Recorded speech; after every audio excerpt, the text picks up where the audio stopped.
Welcome to a live story time with Miss Ferreira and my friend Eddie, the elephant. Today's story takes us on an adventure with an animal that you might know. Do you want to know which animal it is? It's a penguin. We are so excited to go on an adventure with a penguin. Let's get all of our wiggles out so we can sit nicely and listen carefully. 1, 2, 3. I wiggle my fingers and I wiggle my toes. I wiggle my ears and I wiggle my nose. Now there are no more wiggles in me. I can sit as quiet as can be. Today's story is called Lost and Found. On the cover I can see the penguin and a character. Looks like they're in some sort of a boat. It looks like an umbrella to me. And I see an iceberg. Maybe it's really cold where they are. So our title is Lost and Found. Our author and our illustrator is Oliver Jeffers. So he wrote the story and drew all the pictures. Here's our book's spine and our back cover has our blurb.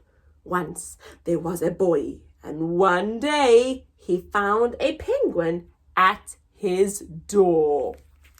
Let's start reading. Lost and Found. Once there was a boy, and one day he found a penguin at his door.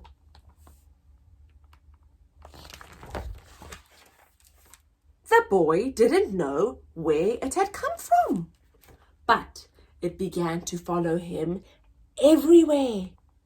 The penguin looked sad, and the boy thought it must be lost.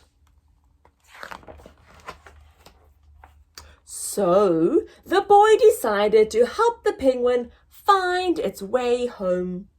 He checked in the Lost and Found office, but no one was missing a penguin. He asked some birds if they knew where the penguin came from, but they ignored him. Some birds are like that.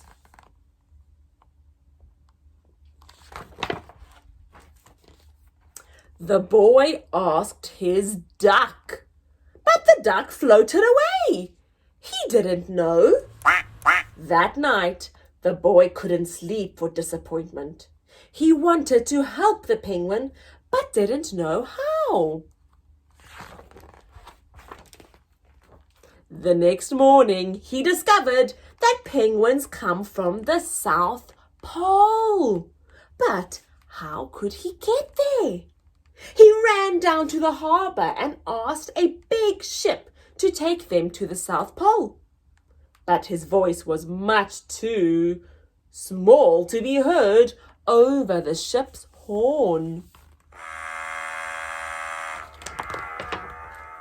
So, together, he and Penguin would row to the South Pole. The boy took his rowboat out of the cupboard and they tested it for size and strength. They packed everything they would need. And together they pushed the rowboat out to sea. They rowed south for many days and nights with the boy telling stories all the way. The penguin listened to everything that the boy said. They floated through good weather and bad, when the waves were as big as mountains. Until they came to the South Pole. The boy was delighted, but the penguin said nothing. Suddenly, it looked sad again as the boy helped it out of the boat.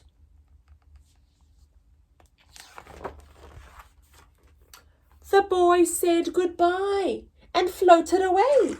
But as he looked back, the penguin looked sadder than ever.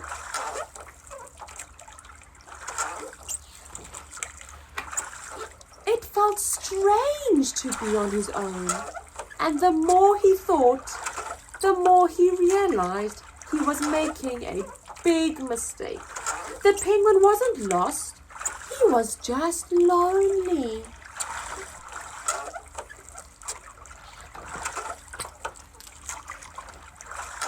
Quickly, he turned the boat around and headed back to the South Pole as fast as he could. At last, he reached the pole again. But where was the penguin? The boy searched and searched, but he was nowhere to be found.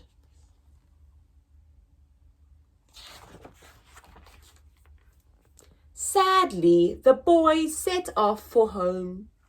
There was no point telling stories because there was no one to listen except the wind and the waves. But then the boy saw something in the water ahead of him. Closer and closer he got until he could see the penguin.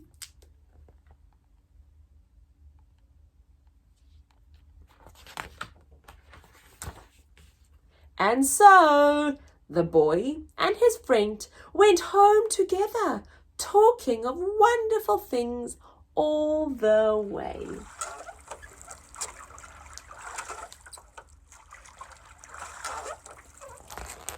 I'm so happy that they found each other. It must be really hard to be lonely and sad by yourself. We are so lucky to have friends like we have each other. If you liked our story, please click the thumbs up button.